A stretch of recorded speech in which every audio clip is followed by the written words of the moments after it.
So the palace. So the palace again. It was everything you would think, in terms of just how it was made and how fucking big it was, and the attention to detail that was put into constructing that fucking thing was mind-boggling. Now, did you get any souvenirs by chance? There were no souvenirs to be had. Yeah, zero. So, all right. Just completely empty, nothing to it.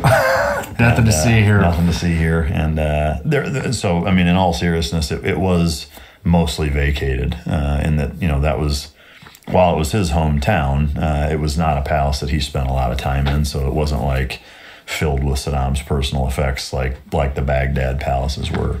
There was stuff in it, but not, again, not like he was living there all the time like the ones that he did in Baghdad. But I know, there was a lot of good shit in some of those palaces, so I've heard. Yeah.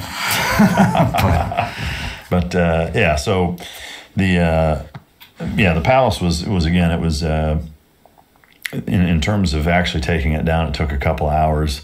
It wasn't, some heavily guarded fucking institution. At that point, it was, that part of the town was a ghost town. Again, I think there were indicators that that people had been there recently, just like a lot of the other places, but had just left. And thinking of it now and looking back on it, is that to have a crew of almost 30,000 U.S. soldiers, many of whom in armored vehicles, rolling up towards how, I don't care how many of you there are in a palace, like they're either going to knock the palace down or whatever. Like you're not going to stand a chance. And so I think the pockets of resistance that we did run into were, we either caught them off guard, or they were just seeing, how hard we would fight back or go after them or whatever. But there weren't these like epic fucking 4-hour gun battles. There were shots here and there, and it was no real fucking dug in and pulling fucking grenade pins and dragging people out of buildings. It just wasn't that, for that. But once we secured the palace, though, then we kind of set up shop there. And at that point, like, we were finally done moving through the country. We had spent that entire time in country constantly,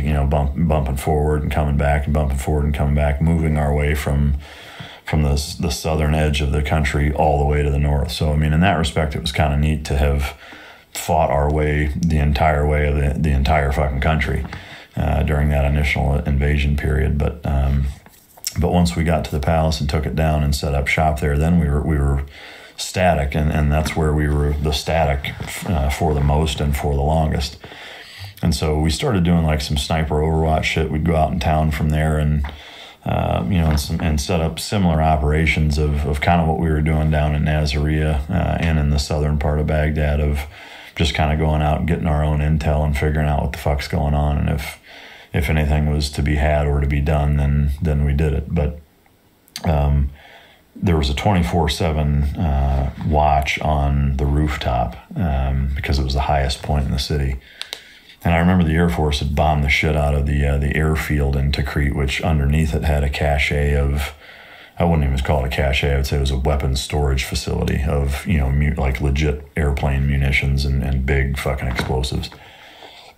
And so at nighttime, because they bombed it, all this stuff was going off sympathetically for like fucking 2 weeks. Shit was blowing up nonstop. And if you looked at like thermal or even on night vision, like, it looked like you were staring at the surface of the sun during like a solar flare up. It was just like shit was blowing up fucking nonstop all over the place. Damn. So it was almost like watching this crazy fucking apocalyptic fireworks show. Yeah.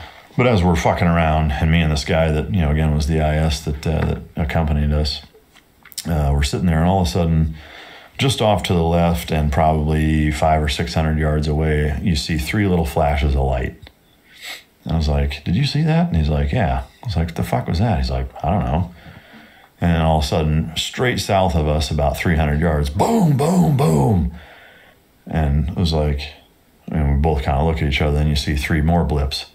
And then about fucking 200 yards south of us, fucking 3 big explosions. Shit. And then 3 more blips, and then now it's just fucking south of us. 3 more big explosions, and as soon as we look at each other like, dude, we got to get the fuck off this rooftop. Yeah. Just as we're starting to go bail down, all of a sudden on the other side of, I can't remember if it's the Tigris or the Euphrates, whatever the fuck river that his palace is on in Tikrit. All of a sudden from the other side of the river, it sounds like a fucking transformer is having a seizure, right? Like Optimus Prime is fucking getting his ass pushed in. I don't know, like it's this weird fucking rumble and whiz and fucking metal moving, and then you just hear boop, boop, boop, boop, boop, boop, boop, like, and all these flashes of light from across the river, and where those 3 blips came from just fucking decimated. We didn't even know they were there. There was an Army counter artillery battery across the fucking river set up with their fucking whiz-bang goddamn satellites and whatever the fuck else.